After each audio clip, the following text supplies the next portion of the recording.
Kelesi topsirmamızga nazar audaraylik.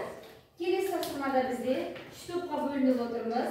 Bizde To'li to'bi, erkin vaqtda ayel chiqarmasini o'qinglar, mazmun jelsini barlig'iga tasdiqlanglar.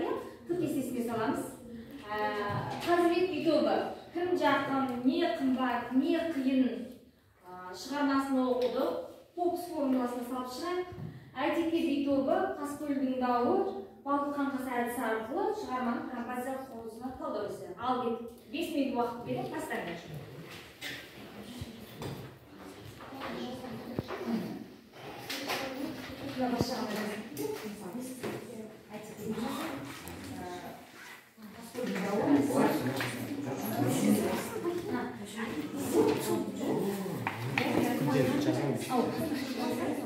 Çok fokus olması redaktör orundaydı. Daktilini okuyabilirsiniz. Çok ana. Hazır.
Sonda topta barbuk bala söyleyecek mi?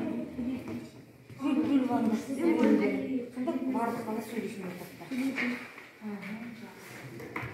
Adam kadar ki tahtaga ilgin кезде жазу кішкеде оқылмай сақып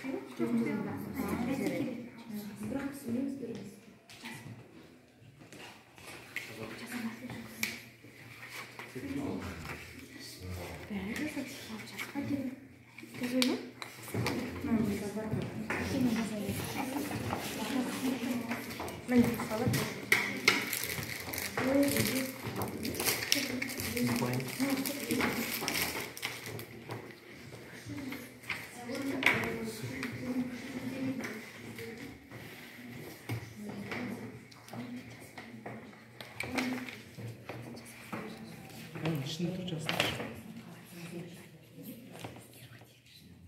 Не хватимся.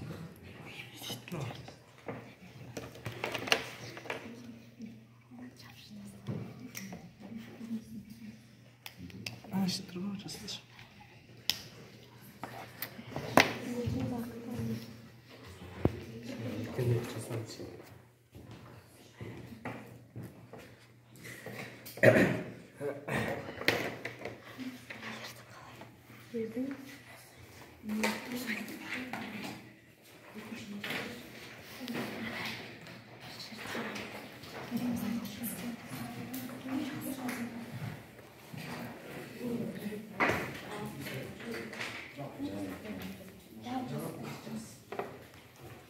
Хорошо.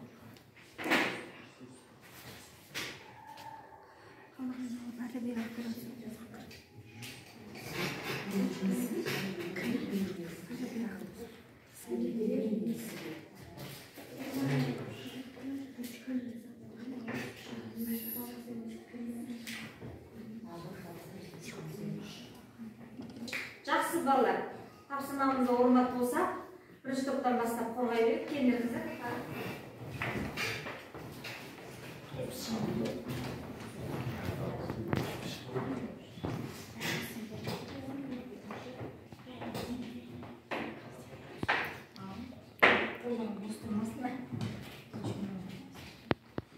Күнде ертең бақытты әйел.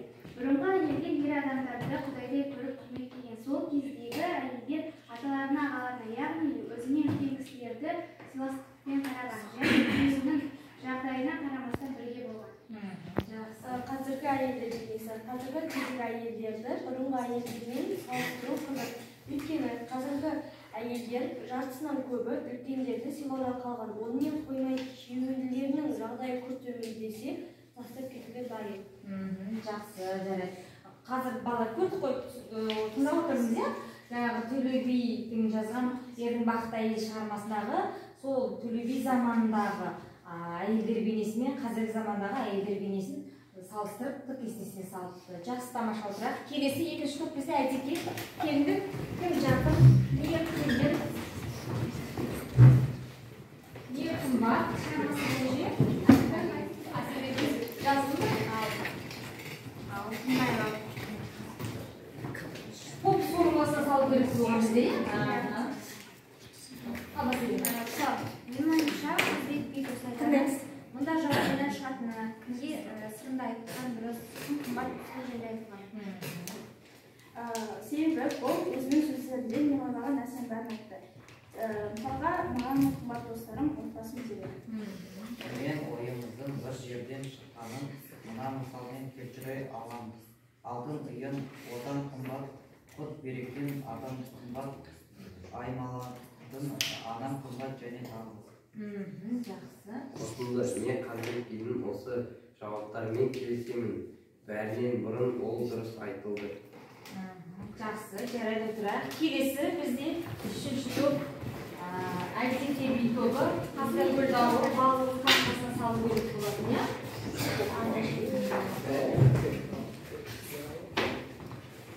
Қапасия құмысына талдау жасап, иә?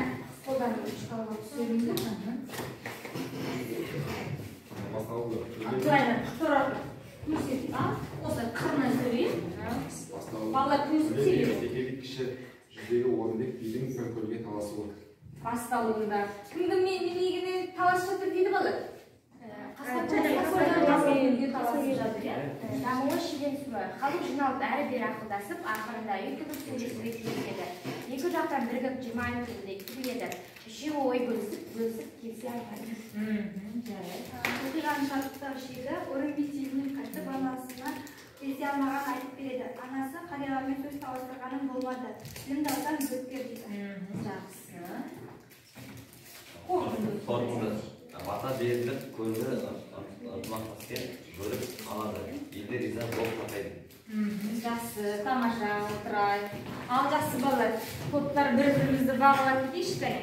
Бізде ең бірінші Төле би тобын, Әйтеке би тобы, Төле би тобының жұмысын бағалап кетейік. Кәне. Сендер бағалап балалар тыңдады. Біз екінші жылды бір тілекпен бағалаймыз.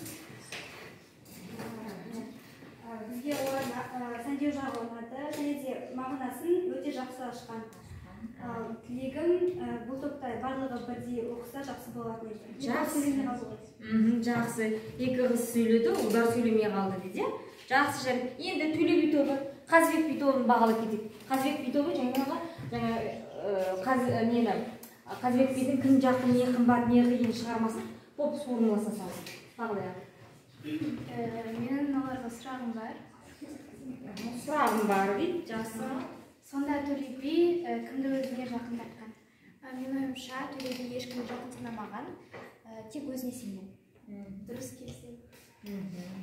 Дұрыс келісемін. Жақсы, ары қарай кеттік. Енді бізде Қазбек би. Мен Әйтеке би тобын 5 саусақ әдісімен бағаламын тұр. Олар біріншіден ұқыпты жасалған, қатесіз жазылды, толық мәлімет берді, және безендіру де жақсы болды, мазмұн ашылды. Жақсы, тамаша. Жақсы балалар. Келесі тапсырмаға көшейік. Келесі тапсырма. Оқулықтарымызды ашайық.